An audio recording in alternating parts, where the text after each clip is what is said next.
January 9, 2007. A room full of BlackBerry executives watched Steve Jobs unveil the iPhone. They laughed. No physical keyboard? No enterprise security? This thing would never sell. 5 years later, $80 billion had vanished. In 1984, a 23-year-old engineering dropout named Mike Lazaridis founded a tiny company in Waterloo, Ontario. He called it Research in Motion. For years, it made almost nothing. Wireless LED signs, film editing equipment. Nobody outside of Waterloo even knew the company existed. But Lazaridis was obsessed with one idea, that wireless data communication would change the world. And while everyone else was focused on voice calls, he was quietly building something that would rewrite how the entire planet communicated. In 1999, Research in Motion released the BlackBerry 850. It looked like a pager on steroids, a small device with a tiny QWERTY keyboard that could send and receive emails wirelessly.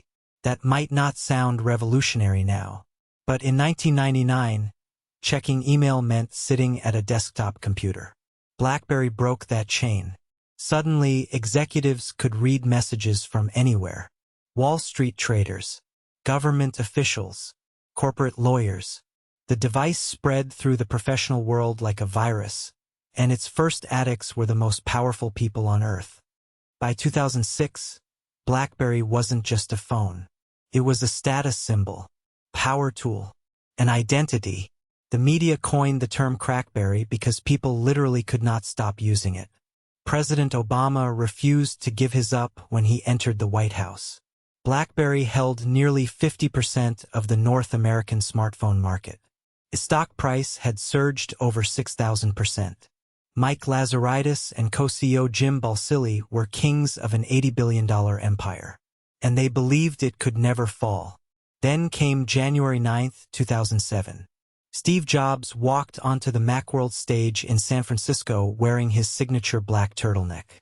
He told the audience Apple was introducing 3 revolutionary products: a widescreen iPod, a mobile phone, and an internet communicator. The crowd cheered at each one. Then Jobs smiled. "These are not 3 separate devices," he said. "This is one device."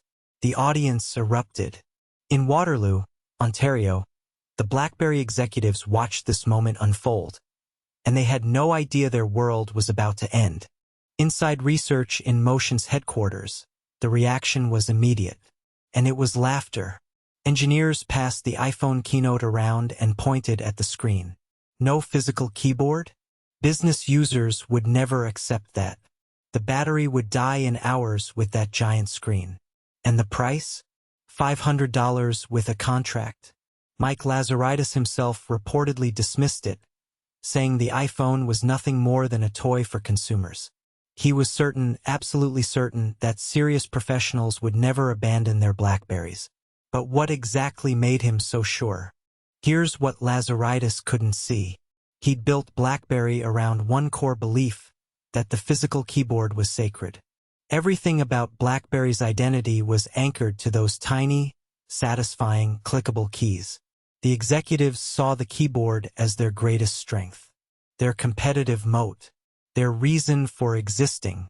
So when Apple eliminated it entirely, BlackBerry's leaders didn't see a revolution. They saw a mistake. This is a critical pattern in business history.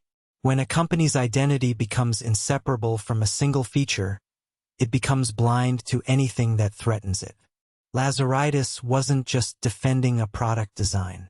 He was defending his entire worldview. And the market was about to prove that worldview catastrophically wrong. Here's the thing most people forget. The first iPhone wasn't an immediate BlackBerry killer. It launched in June 2007 at $599. Couldn't copy and paste. It had no app store. Enterprise IT departments rejected it completely. BlackBerry's sales actually kept climbing through 2007 and 2008. Revenue hit $11 billion. The stock kept rising. And this was the most dangerous thing that could have happened to BlackBerry, because those climbing numbers gave Lazaridis and Balsillie all the evidence they needed to believe they were right, that the iPhone was a fad, that it would pass.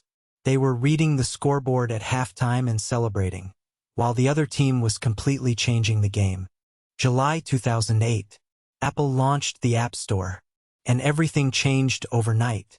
Suddenly the iPhone wasn't just a phone with a touchscreen. It was a platform. Developers flooded in. Games, productivity tools, social media, banking apps. The iPhone became whatever you needed it to be. And BlackBerry? They had nothing comparable.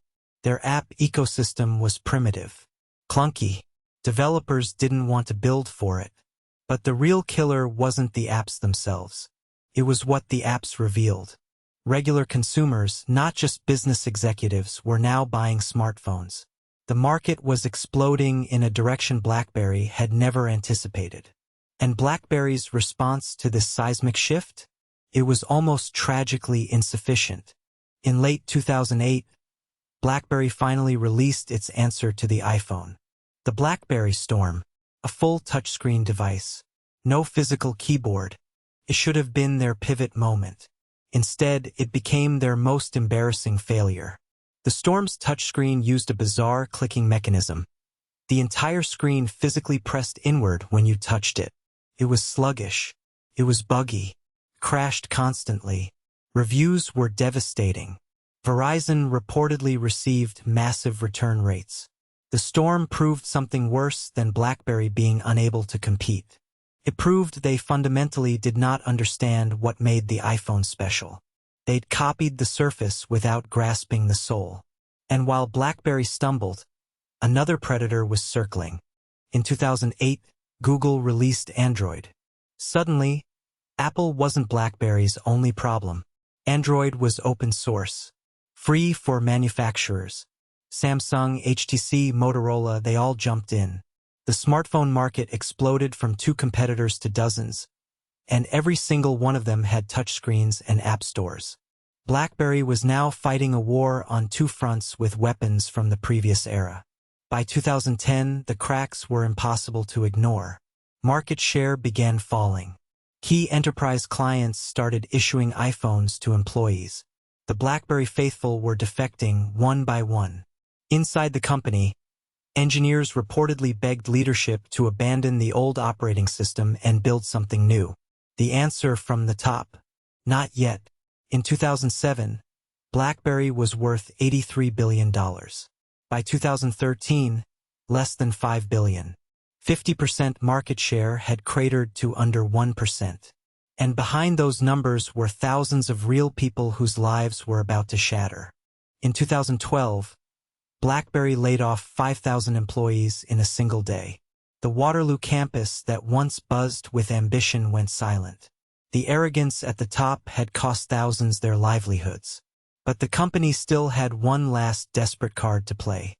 BlackBerry's final acts were almost painful to witness. In 2013, they launched BlackBerry 10, a completely redesigned operating system built from scratch. It was actually decent. Reviewers praised its multitasking. But it was at least 3 years too late. The app ecosystem was barren. Developers had already committed to iOS and Android. No one was coming back. Then came the corporate drama. Lazaridis and Balsillie were forced to step down as co-CEOs in January 2012. New CEO Torsten Heinz took over, promising a turnaround. 10 months later, he announced the company was exploring a sale.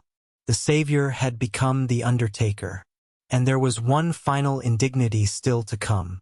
In 2015, BlackBerry released the Priv, a BlackBerry phone running Android. Think about that for a moment. The company that once mocked touchscreen phones was now running its competitor's operating system just to survive. It was like watching a king put on a jester's costume and beg for scraps at his own table. The Priv failed commercially. By 2016, BlackBerry announced it would stop making phones entirely. The company that had once put a smartphone in the hands of every executive on Wall Street would never make another device. They pivoted to cybersecurity software, a quiet, invisible afterlife for a brand that once defined an era. January 9, 2007. They laughed. And in that laughter was every ounce of arrogance that would destroy them.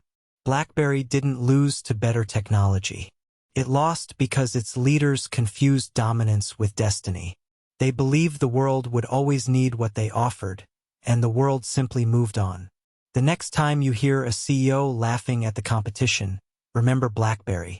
The laughter always comes before the fall.